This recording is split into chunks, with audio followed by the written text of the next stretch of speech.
नमस्कार भाइयों बहनों। भारत के शास्त्रों में, ग्रंथों में उसके लिखे अनुसार अब हम कलयुग काल में चल रहे हैं।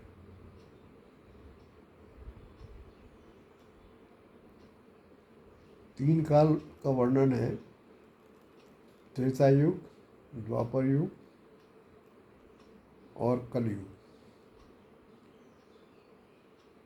यानी कि द्वापर युग और त्रेता युग आज के युग से बेहतर थे। अब ये कलयुग चल रहा है।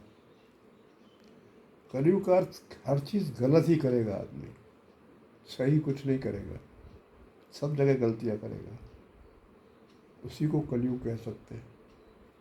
काली सोच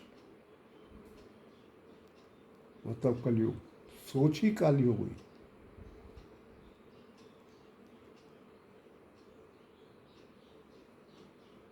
अब कोई ऐसा आवश्यक नहीं है कि जो समय सारणी बनी है इसकी शास्त्रों में, जरूरी नहीं है उस समय सारणी के अनुसार से कलयुग समाप्त हो।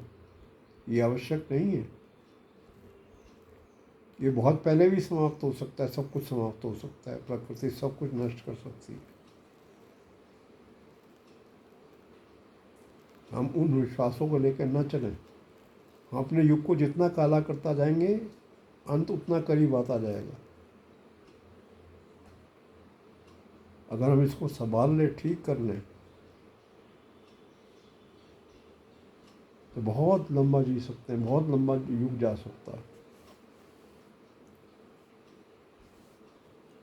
अभी जो आपदा आई है, ये प्रकृति का प्रकोप अभी ये इतना भयानक नहीं है,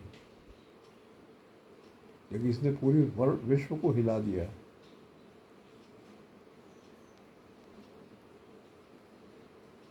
जो पैसे वाले लोग हैं उनको तो कठिनाई नहीं आएगी, लेकिन जो गरीब लोग हैं, यही वाली आपदा जो है उनके जीवन का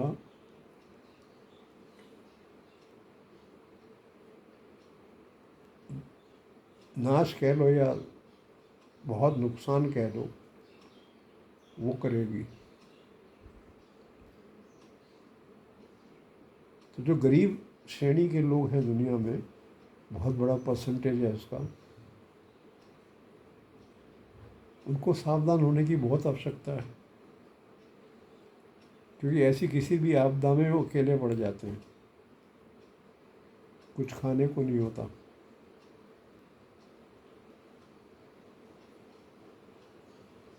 और जो धनी लोग हैं वो अपना रास्ता निकाल लेंगे अपनी धन की शक्ति से। कुछ अच्छी सोच के धनी लोग सहायता भी करते हैं और लोगों की, ऐसा भी है।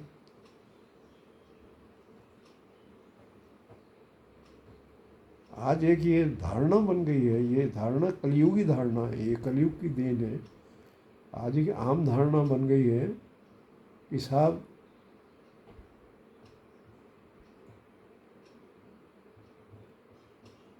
आप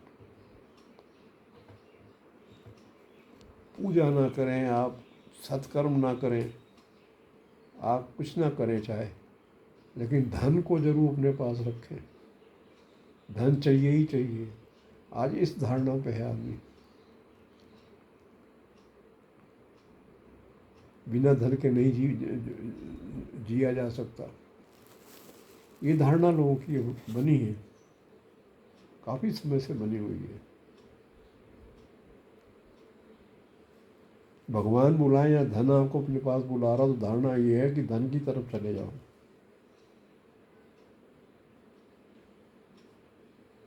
इतना धर्म का नाश हो चुका है, इतना अधर्म फैल चुका है।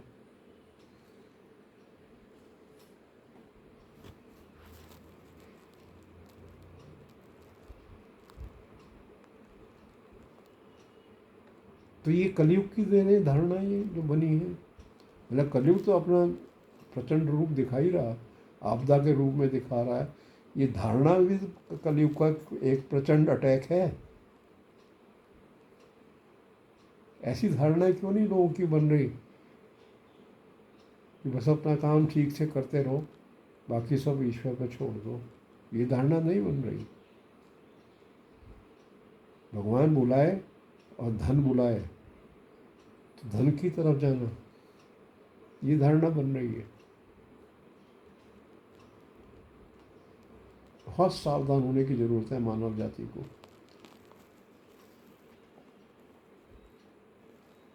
लड़ाई झगड़े कई देशों में हो रहे हैं।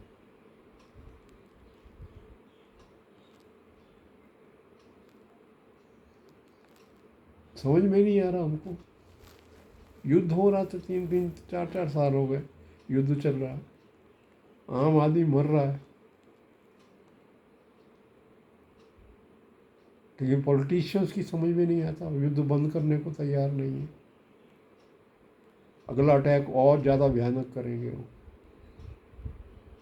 क्योंकि उन्होंने ऐसे हथियार बना रखे हैं। ये हथियार ज़्यादा जिस देश ने अपने पास रख लिए, उसका किसी न किसी से युद्ध होकर ही रहेगा।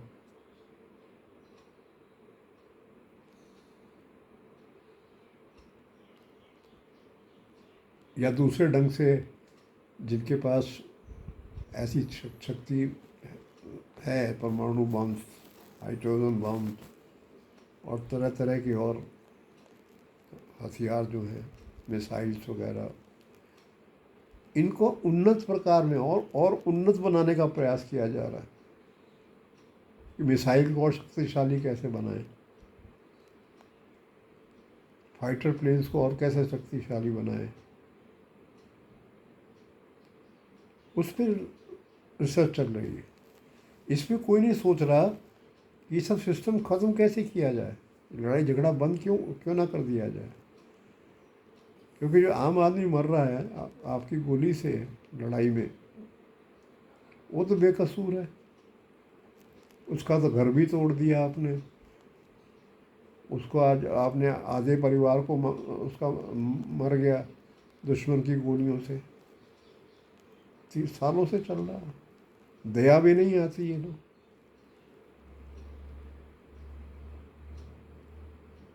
वार्ताएं होती हैं, उंगली उठा उठा के शर्तें लगाई जाती हैं उसमें।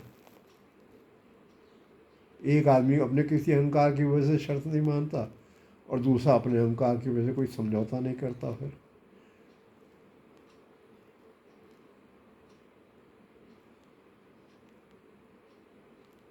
अब कौन समझाए? हजारों लाखों लोग मरवा दिए तुमने, लेकिन समझौता करने के लिए शर्तें अपनी वही है। ना वो अपनी शर्त कम करेगा, ना दूसरा अपनी शर्त कम करेगा, युद्ध चलता रहेगा। तो देखा जाए, ये जीने लायक युग नहीं है, सीधी भाषा में कह रहा हूँ। एक ऐसे जीव के, मनुष्य के लिए जो साफ सुथरा जीवन जीना चाहता है, उसके लिए आज का युग नहीं है। इसीलिए इतनी आत्महत्याएं हो रही हैं, बलात्कार हो रहे हैं अंधाधुंध। तो हम नष्ट प्राय युग में जी रहे हैं, और ये नष्ट प्राय युग कब आप पर आक्रमण कर दे, कब किस पर आक्रमण कर दे, कुछ पता नहीं होता। अब तो लोग सरेआम घुस जाते, गुंडे लोग आपसे पैसा छीन लेते हैं, सड़कों पे छीना जाता है। लड़कियों का तो सड़क पे निकलना ही गुनाह है। मैं ये सारी पूरी पृथ्वी की व्यवस्था के, पृथ्वी की स्थिति की बात कर रहा हूँ।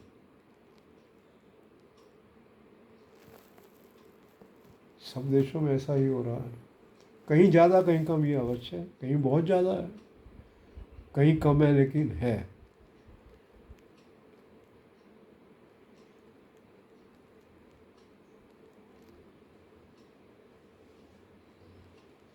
बस इतना ही कहना चाहता हूँ।